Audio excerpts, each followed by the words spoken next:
try. No hell below us. Welcome, Volunteers for Israel Educates, episode number, I don't know, 240 something. Holy moly, that's a big number. Thank you for rejoining us. We took a sort of a little hiatus there for about a month, so today is Homecoming Day. It's also a very special international holiday known as the summer solstice. It's the longest day of the year, and I think it's the beginning of summer, sometime around 4 o'clock in the east today. I'd like to just make a couple of quick announcements regarding VFI, what we're up to, what we're planning to do in the near term, bring everybody up to date. As you know, VFI and Sarel had a separation about 2.5 months ago or so. And so we're going our way, they're going their way. They're still in business. They're still accepting military volunteers. We, however, rebranded Volunteers for Israel and restated our mission and modified what we do. And currently, we're going to announce very shortly 4 programs. 2 of the programs already have run. In fact, one of the programs is running right as we speak. So we have a hospital program, which is a 2-week program, and that's running right now. And some guys just finished their day's work at Ruth Medical Center in Tel Aviv. And they'll be there for another week, and they'll be touring starting tomorrow morning. And Julie can tell us much more about that. Second program is a farm program, about 8 days working on a working farm near the Egyptian border in the middle of the Negev desert where they grow pineapples. How do they ever grow pineapples in the Negev desert? Third program is our archaeology and renewal program, and that involves spending a week in a major league dig in Old City, Jerusalem, finding things that come to the surface, but finding things, and I've done it before myself, back at 500 BC, really old stuff, and then followed by spending a week in the Gaza envelope, fixing houses, fixing things that were ravaged during the massacre that occurred October 7th. The last one is VFI Plus Advanced, and that involves 2 programs. One of them is the program on the Live Note, the Gaza envelope, and another we're working on right now to refine that program. Now, our website is the old original VFI website. It's been constant and up for about, I don't know, 5 or 8 years. It's being modified. I saw the final draft of it yesterday. We're planning to go public with it, hopefully next week. And it announces in great detail these 4 programs, what you need to do to get qualified and what you want to do to get going. One thing I just want to mention is that the hospital program, even though it's not advertised anywhere and it's really not announced, it's already something like half sold out. So the hospital program can take a limited number of people to live on the hospital campus, right in the hospital. The price point is amazingly low. It's less than $2,000 for 2 weeks in Israel, which includes touring, it includes food, it includes housing, and just about everything you can imagine, all inclusive. So if you're interested even slightly in that program, take a quick look and put your money down. It requires each of our programs requires a deposit to hold your space. But I just want to let you know that since the hospital program has limited numbers, then they're selling out quickly. And it'll run, by the way. We have the schedule for the hospital program running until June 2025. We run it 2 or 3 times a month. So that's one program. Inviting you all to take a look at all the stuff we're putting out. It's all new stuff, and we're kind of excited to make it all happen. So that's a quick announcement I had. If anybody has any questions, raise your hand now. And if not, I will ask Ilana if she has anything she has to add to it. No, nothing. I have nothing else to add. Thanks, Steve. Really? How could that be? No, what do you want me to say? All right. All right. In that case, let's introduce our presenter. Somebody nobody knows. She's come out of the blue. Never heard of her before. Named Julia. Everybody knows Julia. And if not Julia, they know her hair. That's Julia's signature. So thank you for joining with us today, Julia. She's very busy. She's running our touring this past weekend. She ran our touring 2 or 3 weeks ago for the archaeology program. And we're going to keep her busy over the summer and the fall. So, Julia, the floor is yours. Thank you, Steve. Thank you, Lana. Thank you, everybody. Before I start sharing my screen and giving the presentation, I have to admit that the main reason for me to make this presentation is because when the war began, we thought it will take weeks, and then we realized it's going to take months, and it's already 8 months in, and we see no sign of it ending. And so we all deal with the war for ever since October 7, and same is true for me in various ways. Last Saturday, I was touring around Otef Aza, the Gaza Strip envelope, with the current volunteers at the rehab center, as Steve mentioned. So, and then tomorrow we're supposed to go north to Safed, but there are missiles there, and I'm not sure we will be going there. So anyway, the war is not going away, and at some point around the last holiday we celebrated, which was Shavuot, I felt that I really need to think about something else, do something else, talk about something but the war. And then when I decided to do it, so it made sense to me to connect it to the holiday, which is Shavuot, which is basically ever since I would say modern Zionism and modern Israel, and especially for me, because I live in a small village in a farming community.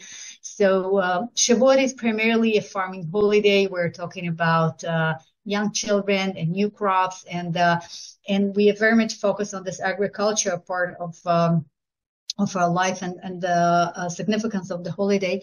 But the other significance, which is I would say much more important, is the fact that traditionally Shavuot is the holiday when Moses went up on Mount Sinai and got the Ten Commandments and got the 5 books of Moses, actually what we call the law, the Torah. Starting from that, it was easy to pick up a topic, which is, as you know, is the wandering of the Ark of Covenant. So that was a little introduction, and I sort of have to apologize for myself and you guys that we are going to talk about something which is totally unrelated to war, unrelated to present day situation. It's as irrelevant as it can possibly be, and that's exactly the reason why I'm doing it. So having said that, I think all of us need a little bit of that as well. So it's very well. I am glad. I mean, I assume that since people joined this Zoom, they knew that we will not be talking about the swords of iron or whatever it is, which is the most important for sure. I mean, no questions asked. Yeah, we just need a little break. Yeah. I want to say, if anyone has a question, please put it in the comments section, and Julia will answer your questions at the end. Yeah, that's exactly what I was about to ask. So I will be talking constantly, and then in the end of the presentation, I will be referring to the questions as always. And thank you all for coming. I'm really grateful. So, okay, host disable participant screen sharing. I need a little. Go right ahead. You can do it. I can do it? Yes. Yes, I can.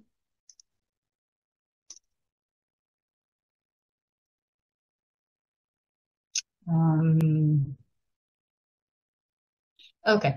Can you see my screen? You should supposed to be able to see. Yeah. Okay, great. So as I said, the topic is the wanderings of the Ark. The Ark of Covenant. And here we start. So let's start with the simple description. I mean, we will be following the wanderings of the Ark as far as we can according to the Bible. So let's see what are we talking about actually. So here it is. Have to make an ark of acacia wood. Okay, let's start with this. What is acacia wood? Well, this is actually one of the most common trees, very often the only tree growing in the desert.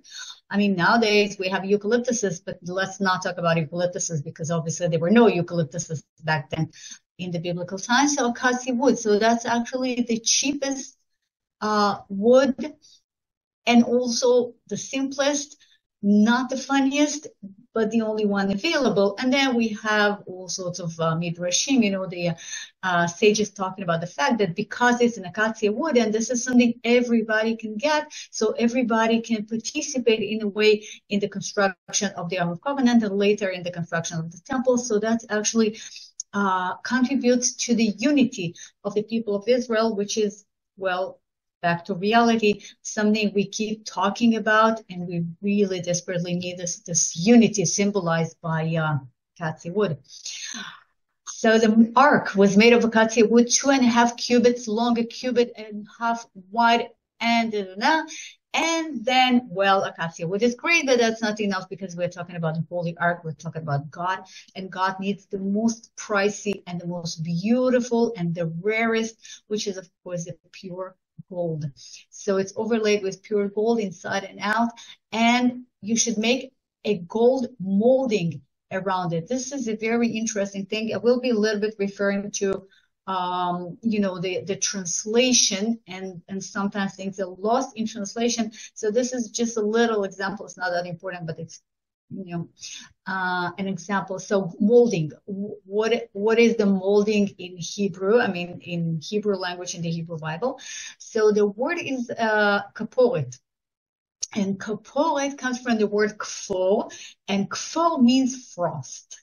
Okay, so obviously there was no frost over the Ark of Covenant, especially not in the desert, but it supposedly looked like some frost. And then we have all sorts of debates among the sages, what kind of frost, what kind of kaporet that was, but it was a gold kaporet, so it's some sort of a thin layer, a gold molding around it. And then we have the 4 gold rings, and then we have the poles, again, the poles of acacia wood, and overlay them with gold. And then insert the poles into the rings.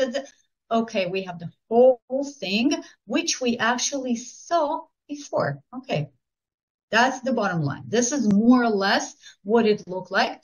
And this upper part, the upper gold here, is the molding, the kaporet.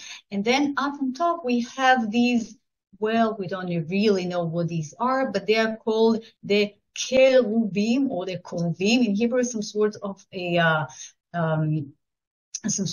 angels with wings facing one another, looking down at the molding, and they were made of hammered gold. Okay, now look, what do we put in the ark? We put in there the tablets of the covenant law, which I will give you. Okay, that's something we understand. The tablets of the covenant law, well, the 10 commandments. All right, that's great. That's in English. And then in the very end of it, you see it says there above the cover between the 2 cherubim, that they're over the Ark of the Covenant, I will meet with you. Okay, there is no connection between the tablets of covenant law and meeting. I mean, in terms of linguistics. Well, in English, there is no connection. But here, look at the Hebrew word. And this is a beautiful idea, what I call a lost in translation. So the tablets of the covenant law, okay, we would translate it into the 10 commandments, the tablets, Aseret Dibrot in Hebrew, but the word in Hebrew, in the Hebrew Bible, is edut. You can see it written here. And if you know the Hebrew letters, so you can see the Ain, Daled, and Vav, or Taf, okay? Ain, Daled, Vav, Taf. I hope you see what I'm talking about. Here, the first word in Hebrew, edut. Edut means testimonial, actually. So the tablets of the covenant is the testimonial of what I told Moses, or what Moses heard from me. This is the testimonial from me to you. That's the word used in the Bible, not necessarily the tablets of the covenant. That's a translation. And then in the end, when God says, this is where I will meet with you, in Hebrew, it says, No'adeti lecha. I hope you can see that we have the same letters. Ain, Dalet, Taf. Ain, Dalet, Taf, in both in both words. And then we have another word, which is moed. Moed, okay, again, we don't have the Dalet, the Taf, but we do have the Vav. Okay, all these 3 words are connected. They come from the same root and they have the same idea behind it. So the tablets of the covenant in Hebrew, it's actually edut, a testimonial. Yeah, that's pretty different. How did they translate it to the tablets of covenant? That's a different question. But we have a testimonial placed inside the Ark of Covenant. We'll meet with you, no'adeti lecha. So we will meet because then whoever talks to me, whoever can, well, maybe not see me, but connect with me, meet with me, he will give the testimonial. He will testify that God is there, that God is present.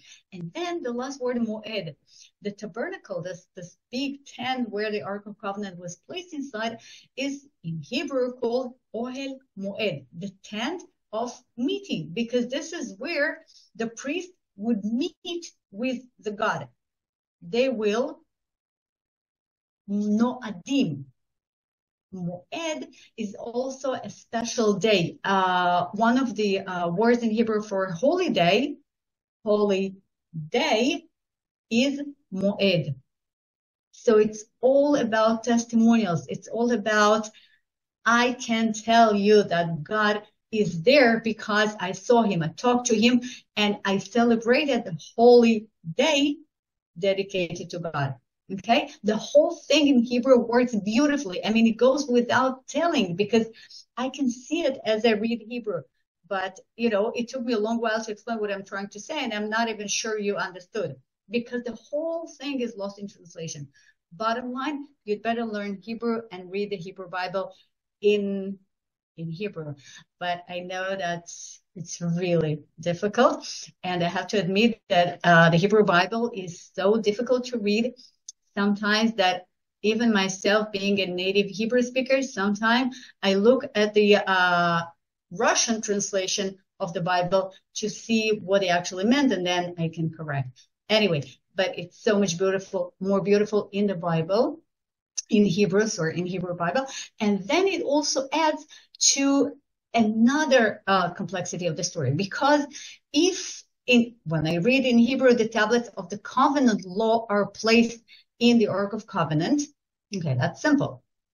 But when I read that they place the edut, they place the testimonial in the Ark. So what did they actually put there? You see what I'm saying? Okay, later it's mentioned that we have the 10 Commandments, but what else? Edut is something more general. And so we have different traditions, different midrashim suggested by the sages, according to which on top of the tablets, we also had some vessel with the manna, with this divine magical food they had in the desert, and also the what do you call it? I always forget the word. Like the pole used by Aaron. Okay, I don't remember the name. Somebody might help me here. Anyway, so we don't really know what else was in the Ark of Covenant, but the most important testimonial. Okay, the Ark is big and very heavy because, as we read again, 4.5 feet long, more or less 15 feet long poles, and then the atonement, this kaporet, this cover made of gold, and we have an estimation of how thick it was. Bottom line, the atonement alone weighs 3,307 pounds. Okay, that's only the cover, but then you have the poles, and then you have the box itself, and then you have the content. So, well, we have all sorts of midrashim, all sorts of traditions and mythology about how could they possibly make it. Or maybe we have other possibilities that actually was not as heavy as that. Okay, what else? The tablets and the Torah are in the Ark. We're not yet at the nomadic part of the Ark. I want us to understand what is it actually? Why is it so important? Okay, so God told Moses to chisel out 2 stone tablets like the first one, because remember, he went up to Mount Sinai and then he came down with the 10 commandments, and then he saw his people dancing around the golden calf. So he was so upset that she just threw it down and broke the tablet. And then he went back and then he made the second one. So these second ones were placed in the Ark of Covenant, as you can see. There's also a midrash, a tradition according to which the broken first tablets were placed in the Ark as well, because we are talking about something very general, which is the testimonial. Okay, so put the tablets in the Ark. Okay, we did it. And then after Moses finished writing on the book the words of this law, he put the book of law and placed it beside the Ark of the covenant of the Lord your God. Okay, took this book of the law. How do you translate the book of the law in Hebrew? Or better to say, which Hebrew word was translated as the book of the law? Well, obviously, the word Torah. Torah, okay, the 5 books of Moses. But in the same time, again, if we read the words, Torah is the book of the law, or not necessarily the book, it's the law, the words of the law, something which is given as a teaching, okay? The best translation of the word Torah would be teaching. For example, a teacher in Hebrew is moreh or morah, because it's the same root of the word. But obviously the traditional understanding is that inside the Ark of Covenant, we have the Torah, meaning the 5 books of Moses. The entire Torah, the entire 5 books of Moses are placed in the Ark. Okay, so now we have the Ark. We know how heavy it is, how beautiful it is, how important it is, and how much testimonials are inside. And, well, the Ark was placed in a tent, which is called tabernacle, which is, again, in Hebrew, is oil moed, the tent of the meeting, which you can see on the left side, okay, the upper left corner. This is the actual tabernacle, the actual oil moed, which is modern, of course, which was built by a group of Protestants near Eilat in a beautiful natural park called Timna. And this photo is taken from the rock up above. So the whole thing is, a tourist attraction, but it's actually beautiful because they made it as accurate as possible according to the description in the Bible. And you can actually walk in, you can enter the tent, you can see the menorah, you can see the replica of the Ark of Covenant. Well, we wish it was the real one, but we don't have it. And so if you're curious about what did the priest see when he entered the tabernacle, so you can visit Timna. So whenever the people of Israel went, they would take the Ark of Covenant with them. There are very strict rules, how exactly and who exactly can carry the Ark, because of its holiness and because it's actually the dwelling of God. Because remember, God would meet his people, or specifically the priest, right above the Ark, in between the cherubim. And then whenever they would come, so they would place a tent for themselves, for the people, and for the priests, and for the Ark as well. So the people of Israel, as we all know, spent the 40 years in the desert, traveling all the way from Egypt through Sinai into Jordan.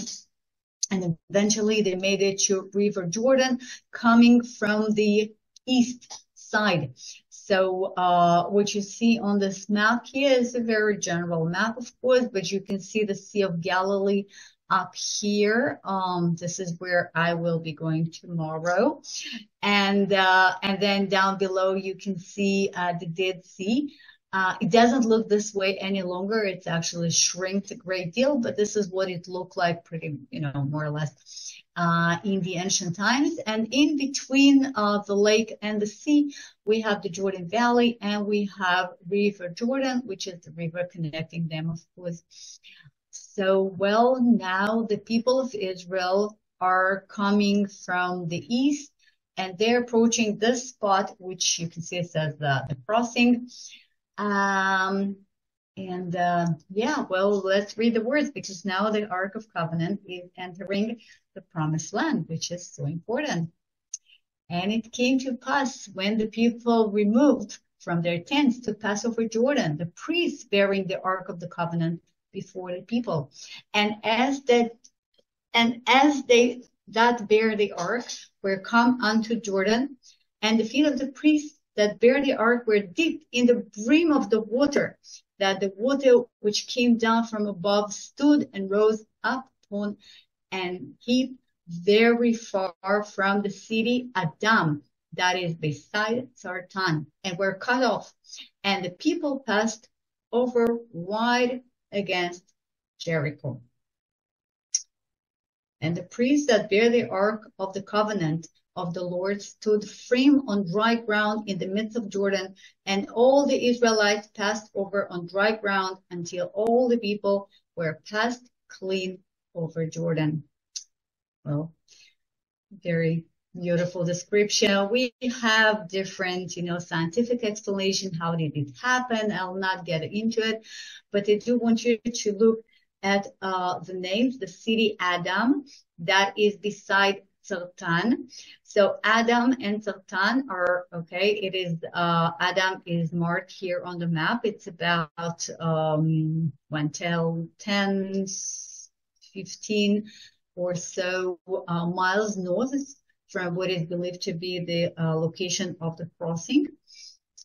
And we do see that they passed just in front of Jericho, standing right across Jericho. So Jericho is the closest city.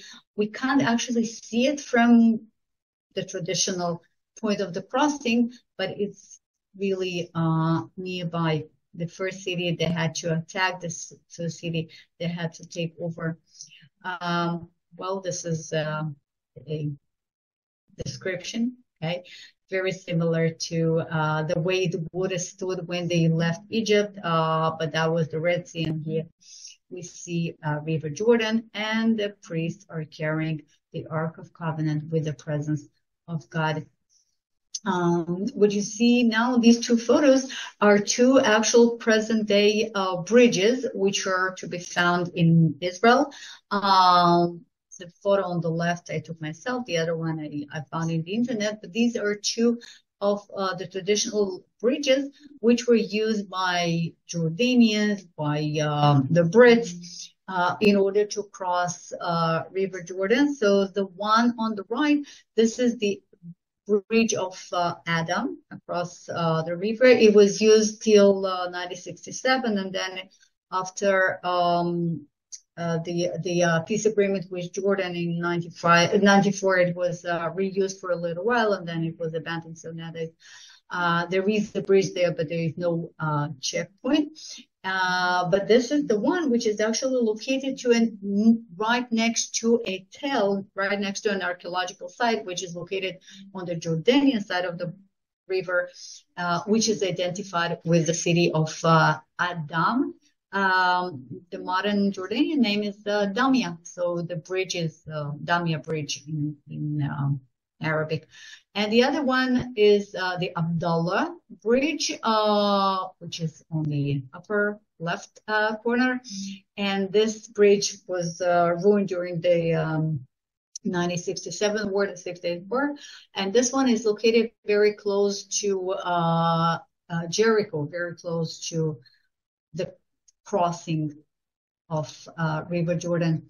The crossing itself is marked. It's more of a Christian site, actually, but this is more or less where the people of Israel should have crossed. The place is known as Qasr El Yahud. Some of you might have even been there. You can see a tiny little green narrow water, which is River Jordan. Tiny little, I would even say miserable. But this is River Jordan, which separates Israel from Jordan. This is, by the way, believed to be the baptismal site where John the Baptist baptized Jesus, and therefore across the river from us in Jordan, you can see a big, beautiful church dedicated to John the Baptist. So anyway, this photo was taken summertime, and so you can see how small River Jordan is. And also, of course, nowadays, River Jordan is much, much, much smaller comparing to what it used to be in the biblical times, because we pump the water for irrigation because of the Dgania Dam and all sorts of modern reasons. So nowadays, I mean, to cross River Jordan is really nothing to write home about. But back then, it was a mighty river, and then we needed a miracle to stop it. So the Ark of Covenant could have crossed safely. Now, the name of this place, this is the old Arabic name of the location. It is Qasr El Yahud, as you can see written up here. Qasr El Yahud in Arabic would mean the Jewish cutting, or something being cut by the Jews. Okay, there is Yahud or Jews, and Qasr is to cut. Has something you do with scissors. Now this is really interesting, because if we look at the description of the crossing, so it actually says that the water were cut off. So maybe, probably, this name preserves this ancient event, this ancient miracle, which is, if this is true, this is amazing. I mean, the Arabs tell us the story of the location. After the crossing and after some of the battles were already over, the temporary tabernacle is placed in Shiloh. Shiloh, which is about 20 miles north of Jerusalem, and the ark remains there for 370 years.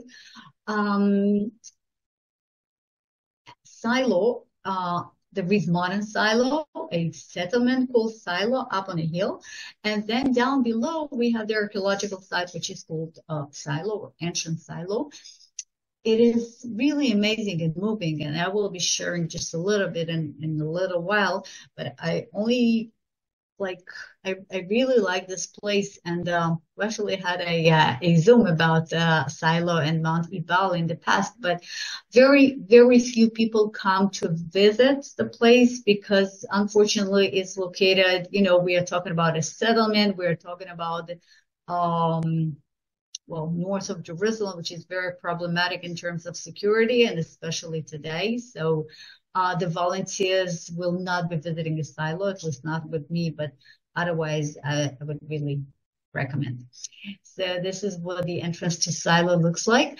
And since the Ark of Covenant spans, as I said, 370 years, according to the best sages' calculations, so the whole thing there is dedicated to the tabernacle and the Ark of Covenant. So as you enter, there is a visitor center, there's a gift shop, and it's all about this. They made a beautiful hologramma, which, it's in Hebrew, but it doesn't really matter what it says, because you will see for yourself. So I will share just, a few seconds. A holographic movie telling us about the Ark, and later about menorah. Here it is. תערובת של 11 סוגי סמים מיוחדים שהונחו על מכלים והפיצו ריח ניחוח מופלא למרחק רב.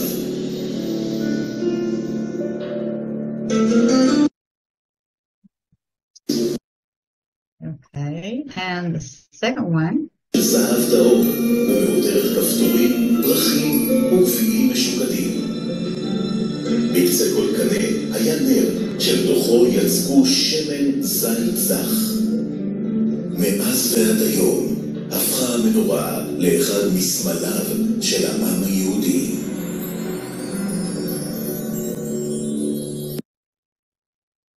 So hopefully in the nearest future it will be safer to go, and you're all welcome to come and visit and look at it. So this is what the area looks like. Modern Silo is up here on that hill, which you can see, well, it's a bit hard, but you can see there is a relatively big structure. This is the modern synagogue of modern Silo.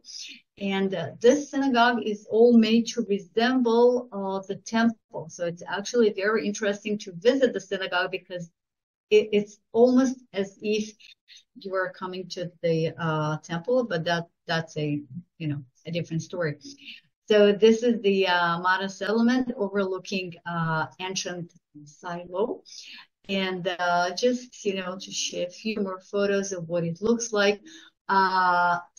Plenty, like dozens of huge clay-made vessels, broken ones were found there, and then they were glued, they were repaired, and that proves the significance of Silo and the amount of people living there and visiting there, which makes sense because since that was the location of the ark, so that was the location of the high priest, of Samuel and others, and that was actually the unofficial, informal capital of the people of Israel before Jerusalem became the capital when David became the king. So, some archaeological excavations, up here on that hill, you can see a modern round structure, which is sort of a small museum of Silo. And there is a beautiful movie made about Prophet Samuel and Hannah, his mother,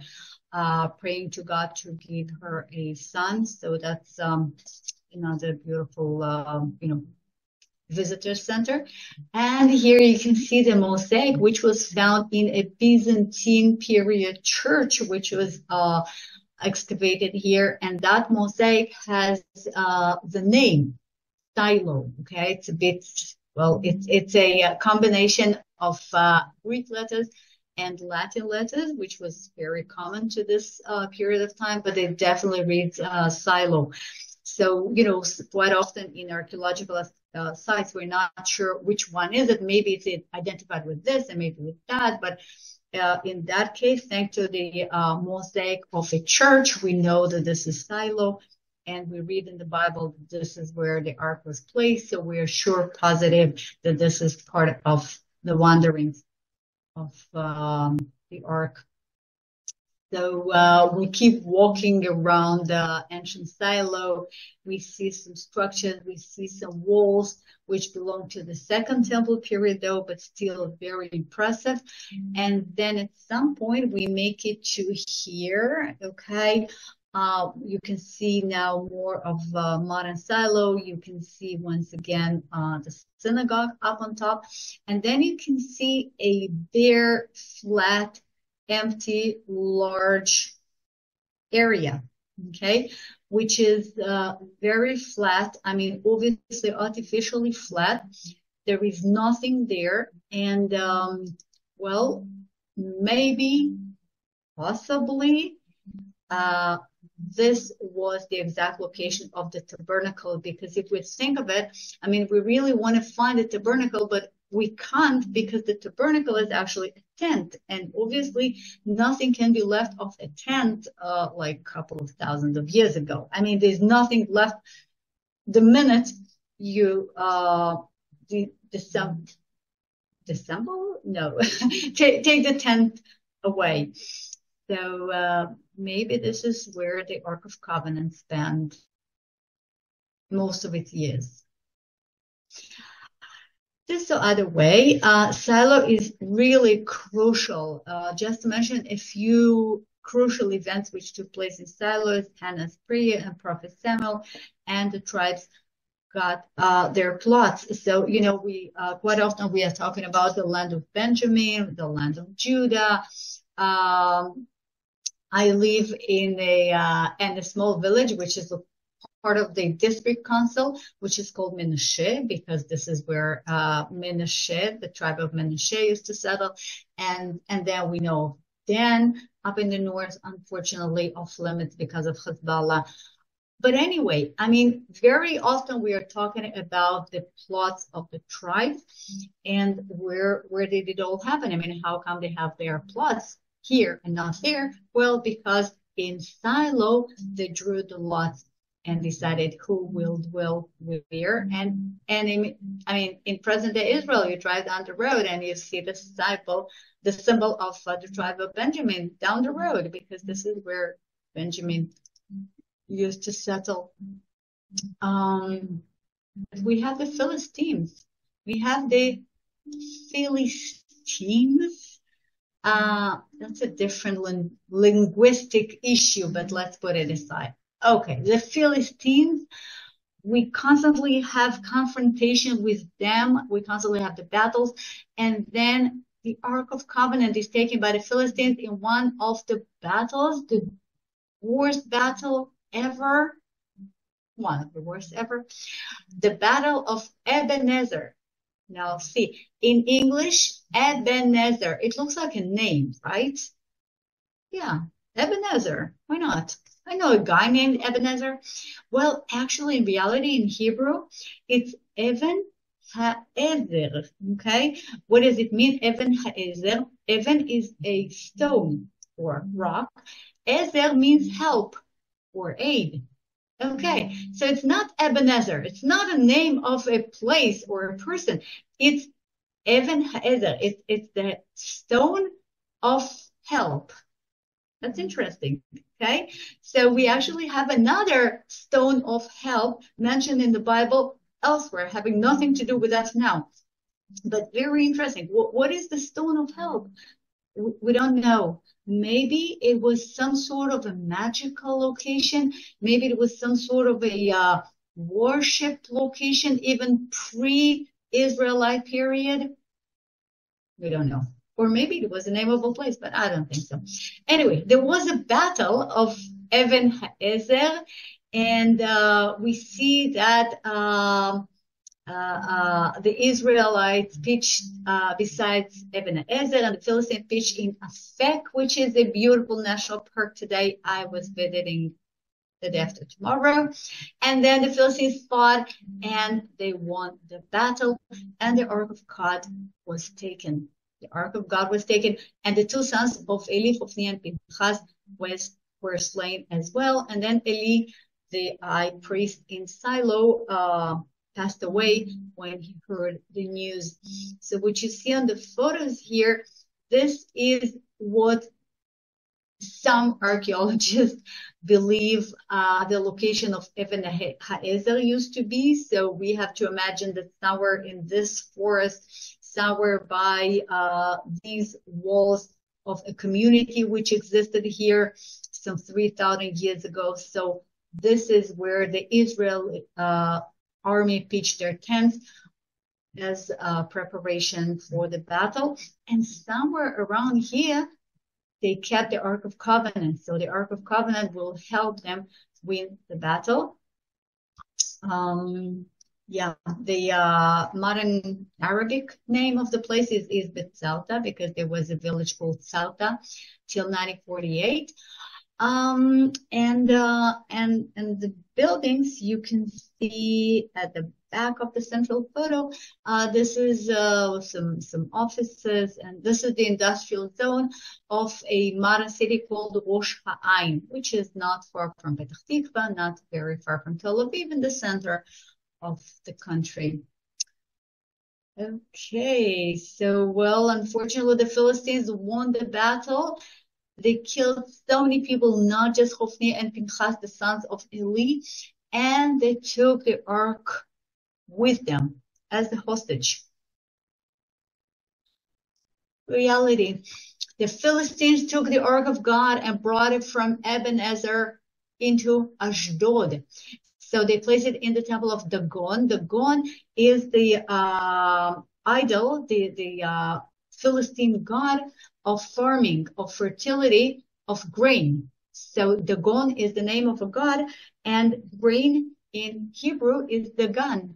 Okay, we are very much related. Dagon, Dagan, basically same thing. The biggest granary in Israel, located in Haifa port, is called Dagon. That's the name because we have grain. All right, so they placed the ark, the slave god of Israel, into the temple of Dagon. But then see, next day they came and they saw Dagon was fallen on his face to the earth before the ark of Lord. So they took Dagon and set him in his place again.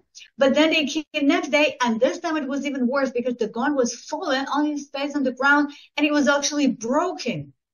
You see, that's terrible. Actually, that proves that the ark, even though being a hostage in Ashdod, the Philistine Ashdod, still stronger. So, well, no good.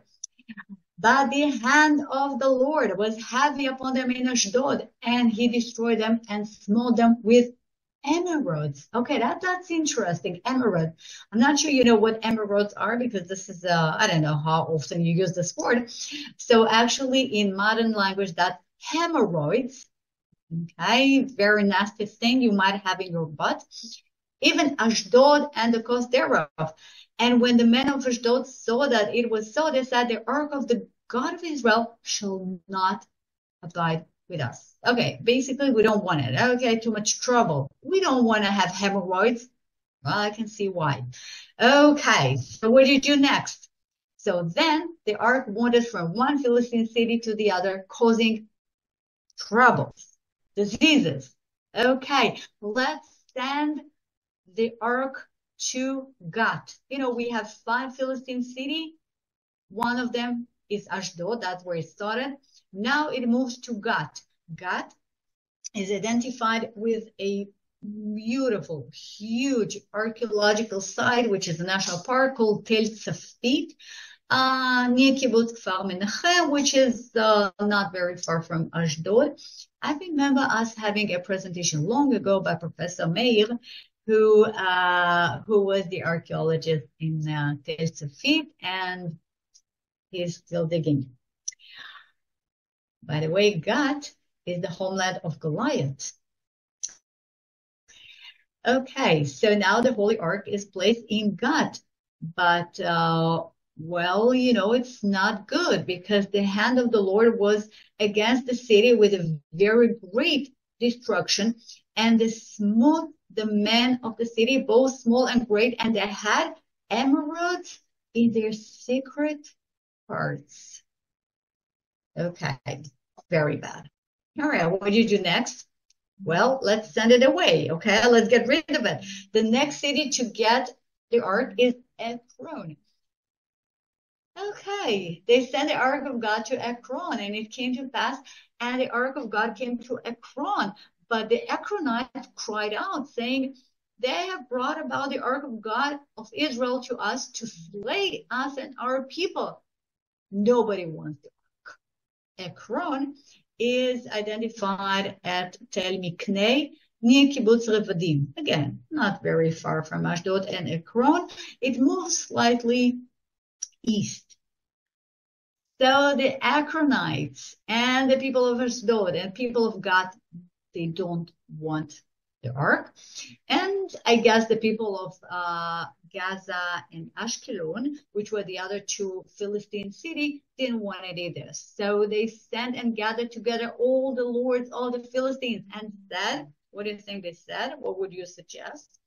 Well, I don't know what would you suggest, but they suggested, send away the ark of God of Israel and let it go again to his own place. And let's just get rid of it. This beautiful picture, I hope you can see it now. These beautiful 5 golden mice with 5 little golden, well, whatever, that's supposed to be the hemorrhoids, okay, the tumors. That was made by AI. Isn't it great? Well, I think it's amazing. And the reason why we have the 5 mice and the 5 tumors here, made by AI, because I asked it to, is because the priests of the Philistines said, if you return the Ark of God of Israel, so you have to send it back with a gift, okay, with a donation, with a sacrifice.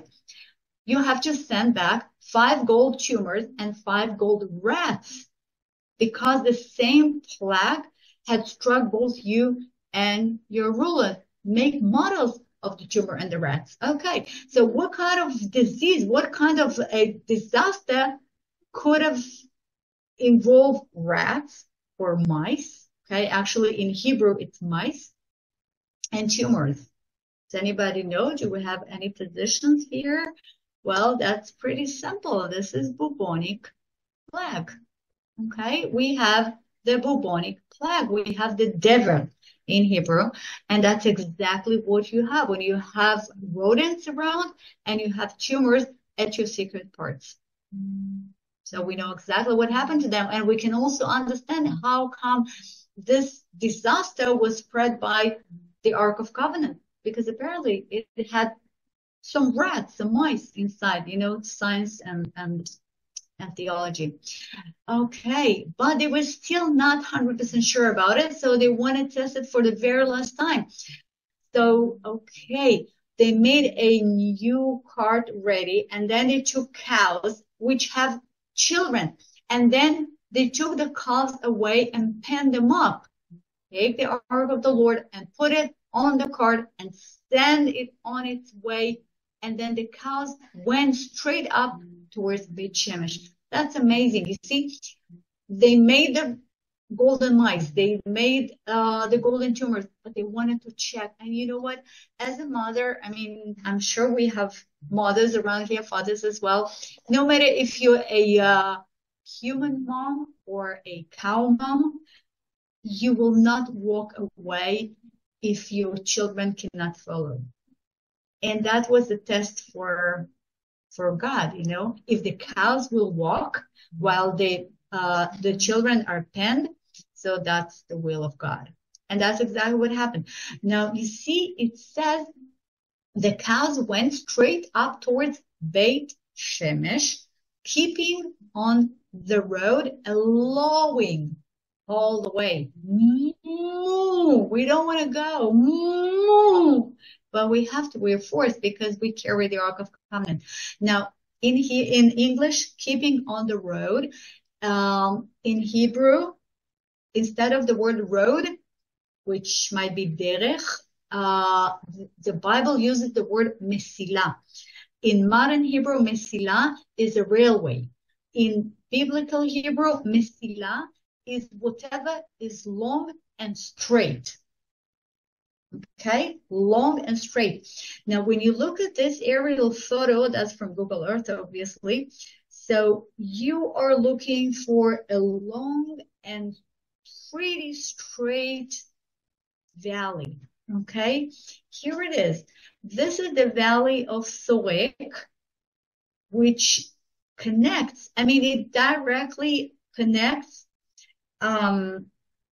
Ekron, which is on its left-hand side, and Beit Shemesh, which is on its right-hand side. We have a big modern city of Beit Shemesh, and right next to it, well, you can see a small part of it here on this photo. And then we have a small Tel Beit Shemesh, a hill of Beit Shemesh, the archaeological site of Beit Shemesh, which is biblical Beit Shemesh. And so we have the cart and the cows walking from left to right, from west to east, from Ekron to Beit Shemesh. And Beit Shemesh, the house of the sun, used to be one of the cities of the Israelites. So the cart came to the field of Joshua of Beit Shemesh, and there it stopped beside a large rock. Unfortunately, we still have some mice present inside the ark. Well, that's my theory or whatever else. But we see that God struck down some of the inhabitants of Beit Shemesh because they looked into the ark of the Lord. So the people of Beit Shemesh didn't want it, so they sent it to Kiryat Ye'arim, which is near Abu Ghosh on the way to Jerusalem. and David was about to bring it to Jerusalem, but then there was another disaster on the way, so it spent 3 months in the house of Obed-Edom. Obed-Edom, that's a very interesting name, forget it. And then finally, David brings it to Jerusalem, to the city of David, which you see on the photo is part of the city of David.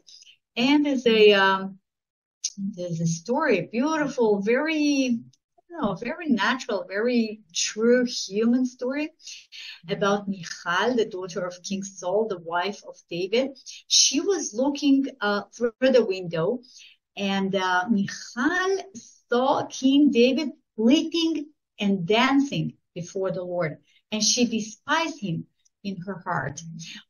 Leaping and dancing, that's English. What do we call it in Hebrew? It says that David kirker. Okay, kirker is the voice made by chicken. He was so excited, was so happy that he couldn't even speak. He was beyond and above, and she disliked it. She was like, "What are you doing? This is a king. This is my husband. Yoke."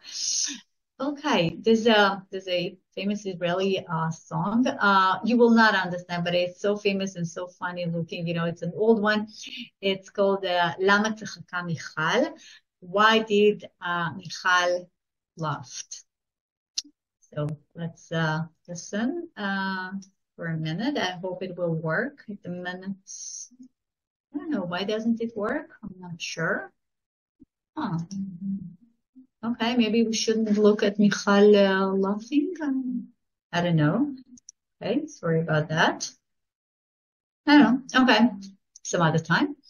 And finally, King Solomon built a temple on the Temple Mount Moriah, and the tradition said that the ark was finally placed inside the holiest of the holy, the Dvir of the temple, right above the foundation rock. So this what it apparently looked like when the temple was there.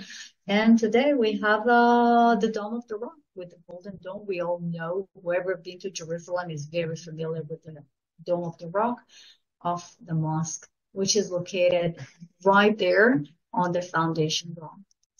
So the summary, the ark spent some time in Sinai, Jordan, Shiloh, Ashdod, Gat, Ekron, Kiryat Yarim, ancient Jerusalem, and finally the Temple Mount inside the temple.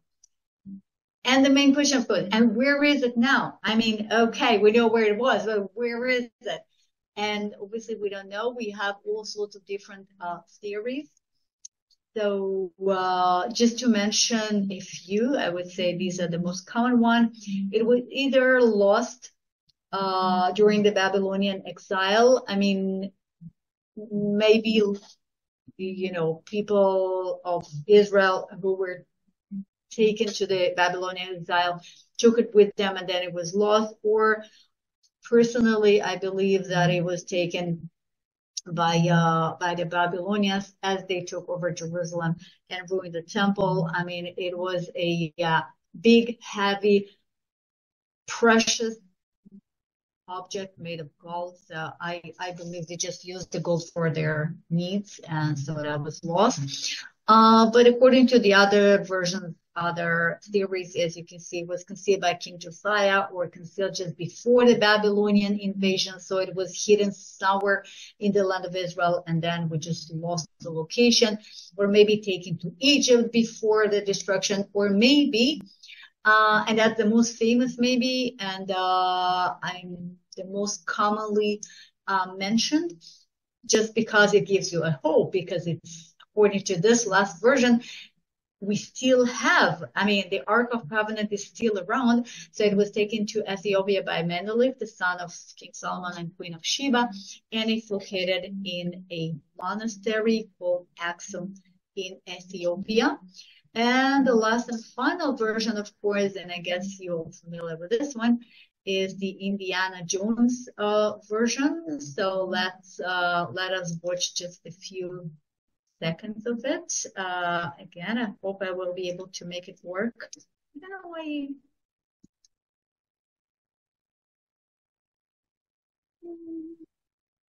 Oh, guys, I have no clue what's wrong. I don't know why it did work when I did the rehearsals, and now it just doesn't.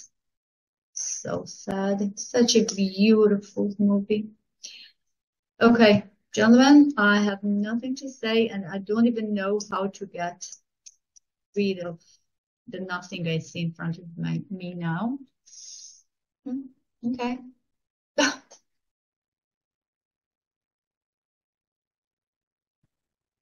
I wonder, could you put the link in the chat and maybe we could access it ourselves? Whoa, this is a great idea. Let me try. Oh no, but no, it's not a link. It's okay, maybe it will work now. You know what? Let me try for. Okay, when I'm not in a presentation mode, I can see it, otherwise I can't. Okay, let's try this way. Hey Robin, now I see you. Okay, no, I just doesn't work. Why? I mean, it did work with no Zoom, but it doesn't work with Zoom. Okay, guys, you will have to watch the Indiana Jones movie telling the story of the Holy Ark and the Nazis yourself. I have no idea. Okay. I have no idea. Okay, well, sorry, I tried. Okay, that was it. These were the wanderings of the Ark. And I really hope it is in Ethiopia. You know what? I really hope it's still around and somebody enjoys it. I mean, an Ethiopian priest can look at it every morning. So thank you again. Wow. And I'm sorry for the technical difficulties. I have no idea what was wrong. Okay. Thank you, Julia. I think there's a question. Yeah, I can see the chat. Hmm. Okay. Oh, staff, sure. Staff of Aaron. Sorry. Yeah, the staff. That's the word I was looking for. Yeah. So maybe the staff of Aaron was there as well, because this is another great testimonial for the miracles of God. Okay. This question is Adam in Jordan? Does this relate to the Yeshuv called Adam or Givat Binyamin? Oh, okay. So there are two different Adams. Okay, the Adam I was talking about is in Jordan. It is an archaeological site. There's no modern community. The archaeological site is called Damia in Jordan, and it's identified with biblical community called Adam, which is mentioned in that story of the wanderings of the Ark. Okay, that's Adam number one. And there is another Adam, which is a modern settlement, which is in Benjamin, and it's named Adam because the nearby Palestinian community is called Adam. That's the name. It's basically the same name. It's just not spelled the same way. Okay, and obviously Adam has a meaning in Hebrew. So these are the two different ones. Okay. Here a scroll book of Yeshua, the river split similar to the Red Sea. Yes, of course, that's exactly the same story. I mean, both were cut into two, right? David, you're looking to be making Aliyah near Silo. Wow, that's amazing. So you will enjoy both the modern synagogue and the archaeological site, and you can participate in the excavations they keep having every year. And Good for you. That's great. Where is this hologram? The hologram is, well, it's at the site, at the archaeological site of ancient Silo.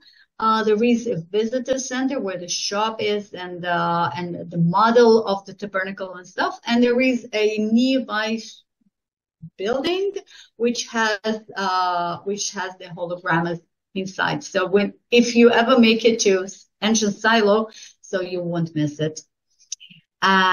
Okay, dag means fish. Yes, that's definitely true. I'm not sure what is this related to Dagon, maybe to Dagon. Anyway, dag is a fish, that's true, but Dagon was the god of crops and grains, and it does make sense because Dagon is grain in Hebrew and in ancient Semitic languages. Okay.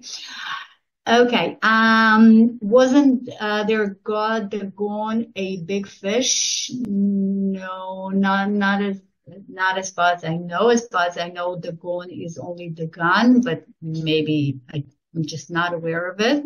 Okay. Dagon was okay. David said Dagon was a fish god. Okay, so I have to look into it. Never heard of it. Okay.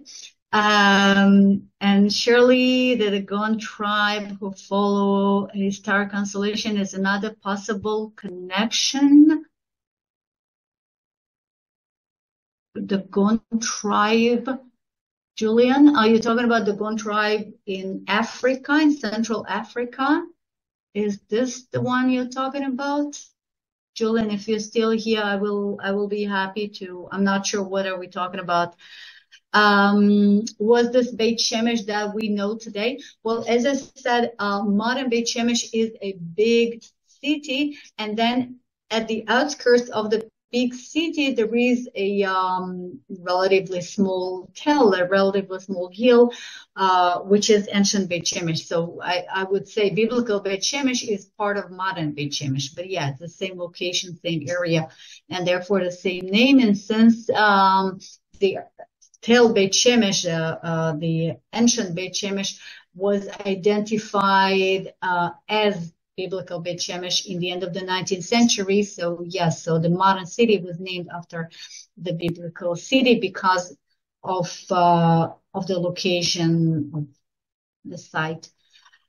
And who is Saul and who was Michal to David? So Saul was the first king of the people of Israel, who was anointed by Prophet Samuel, according to the wish of the tribe. So the first king of the people of Israel. Michal was his daughter, and she was David's wife. Okay, and the final, very educational. Thank you. Thank you all.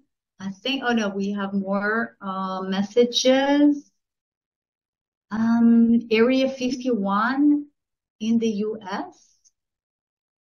What does this mean? David Gardner? I don't know. All right. Beit El, God willing, close to Jerusalem. Oh, you're moving to Beit El. Wow. Okay, God willing indeed, and take care. Be safe. Okay, thank you for saying it was fantastic. Thank you. Okay. Julia said yes, I think so. Okay, so there is I know that there is a tribe the Dogon tribe living somewhere around Central Africa. I'm not sure where. I've heard about them.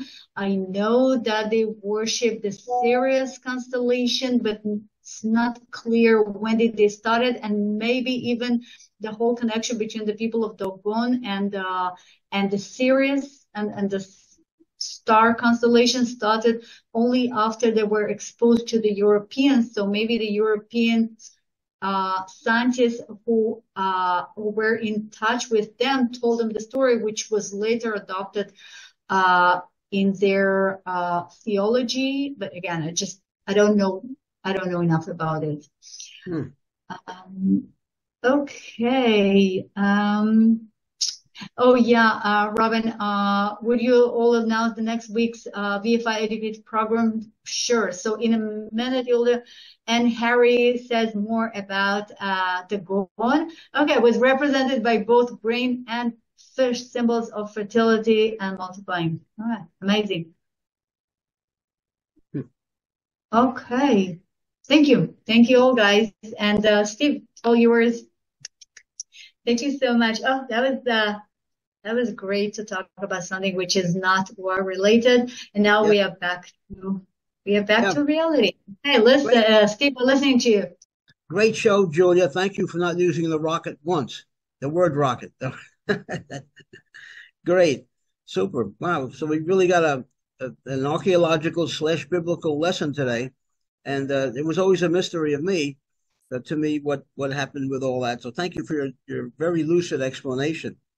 At this point, we'll enter into the schmooze, which can last until 9 o'clock tonight.